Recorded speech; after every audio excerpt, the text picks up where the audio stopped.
everybody. This is your council update for December 13th, and we had a committee meeting today with three important topics. My council colleague, Mr. DeCosta, Billy DeCosta, he did an extraordinary job at getting four departments together relative to building permits, because it's tough for people to figure out how the process is of getting building permits. Then we talked with the Department of Health for emergency medical services and our ambulances, and we finished with parks and our court surfacing, pickleball, mostly pickleball, but soccer fields. So Billy, tell us about who you had there for building. Thank you. Well, I want to just comment how well of a job you did today with our Department of Health and our services with our ambulance, and also the great job on the park. So thank you, and thank you to Kauaʻi Channel 53. Yes. Tune in. It's been very exciting, and with that being said, I want to say what I opened up today. The reason why we had the briefing on the building division was we are in a housing crisis.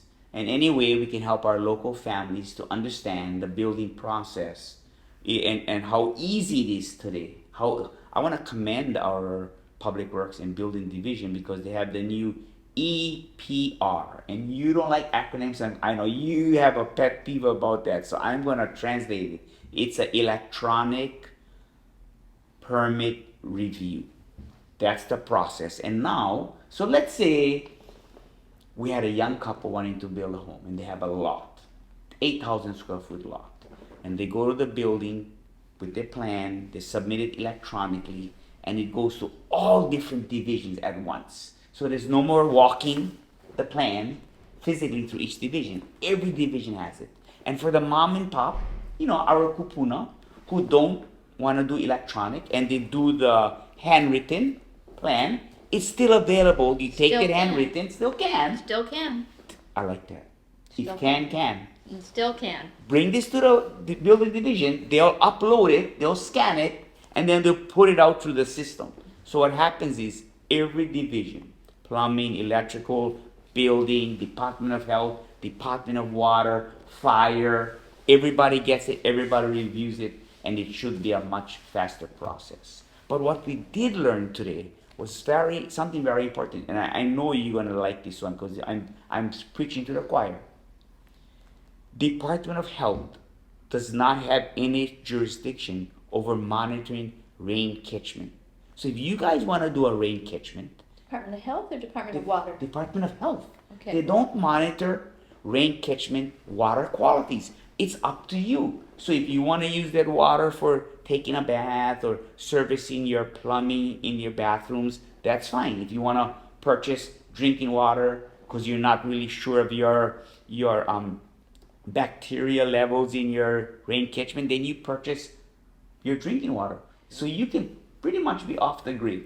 And that's exciting. So can I say though, people ought to watch the full meeting, Of course. because that was you wrenched that out of them. I Nobody wrenched them out of you my- wrenched it out of them. They were not volunteering that. You know what? Like a wet cloth, we kind of squeezed it. You were right there with me, squeezing and drizzled all that. And we the word is, we educated our community with an informational briefing where now they know exactly what they're up against to build a home.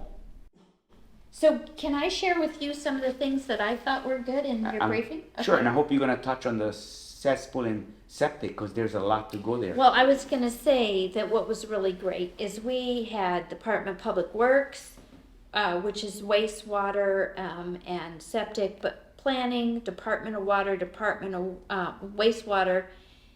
And so we were really able to talk about a whole lot of these pieces and see where there might be gaps in some of the responsibilities and how they all flowed together. And I was, no pun intended, and I was really happy to have planning there, because if I were to say what's upstream of the choices we make, how we are allowed to plan places, then engineering comes in, then building, and then wastewater and Department of Health. And so you want to be able to have the right choices at the very beginning. So it was really excellent Councilmember DeCosta. And before we adjourn, I want to No, touch not up on adjourning, but okay. yeah, adjourn on this topic and hand it over to you. I want to touch up on two very important things. You know, when you're building a home, residential, you have a 5/8 meter that you're going to purchase from the water department. Doesn't matter whether you have a 3-bedroom, 800 square foot home or a 10-bedroom, 5,000 square foot home in Kukui'ula. You pay the same for that water meter. And then the last thing we covered was a cesspool conversion. Many people think that you cannot build on your property if you have a cesspool. That is the wrong information. Today, Department of Health told us they don't have any jurisdiction on stopping you from building an ADU or another home onto your lot that has a cesspool, as long as you put a new septic system in place. What they did tell us on record is that you cannot put another bedroom on your existing home that's tied to cesspool. But here's the great one, I get excited. They didn't touch up on living room extension, workshop, or lanai. So if you have a existing home with a cesspool and you want to extend a living room, workshop, or deck onto that home, they really have no answer for you to say you cannot do it. So just, hey, I don't want to say anymore, but you guys watching, read between the lines. Wink, wink. And watch the whole program, and definitely, I would say you want to be very careful. Correct. You want to be very careful and go in and make sure that you are making the right And choice. make sure that you get your things signed off the way you want it, and don't just take that no answer. You dig into it, why they told you no. Now I want to turn it back over to you, Councilmember Cowden, for the briefing on the emergency services and the emergency medical services and the ambulances. So something that was of a big concern last summer that Councilmember Ross Kagawa and I, with the full support of the council, were really concerned to learn that the contract for our ambulances had been changed, and we hadn't even known it was up for discussion.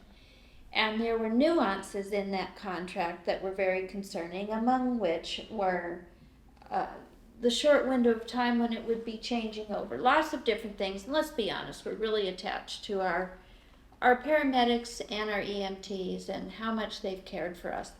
So we had a rather vigorous discussion. We are at the phase that's called request for information. So a deadline, if you have an opinion, is December 15th, especially if you've got an official opinion, but the Department of Health will continue to listen, but on how we set up that request for proposal, which means the contract, that's going to be coming out in another month.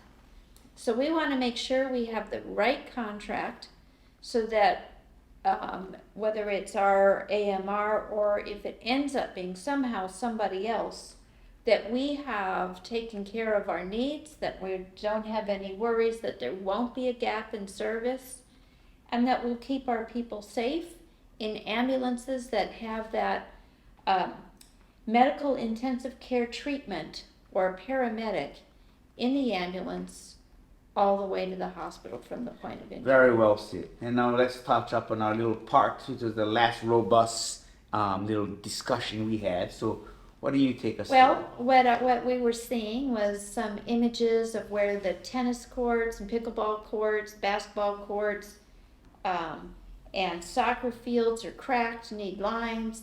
And we had our parks director, Pat Porter, come in and speak. And I think, again, watching the whole program on Channel 53 would be great, because you'd see the whole list of pickleball courts that are coming up and tennis courts. There's shared facilities, and what we're doing, we actually had some pretty spirited conversations, and I want to give a shout out to Bo Akoba.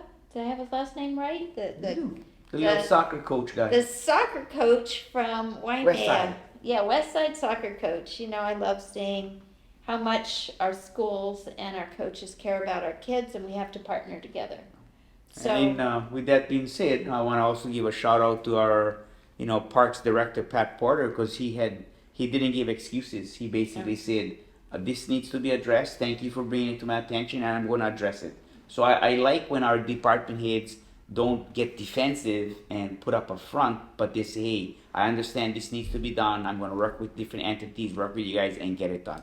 And remember, all of you, those amenities that we want to fix, parks, pickleball courts, new field lining and grass growth, and it all takes money.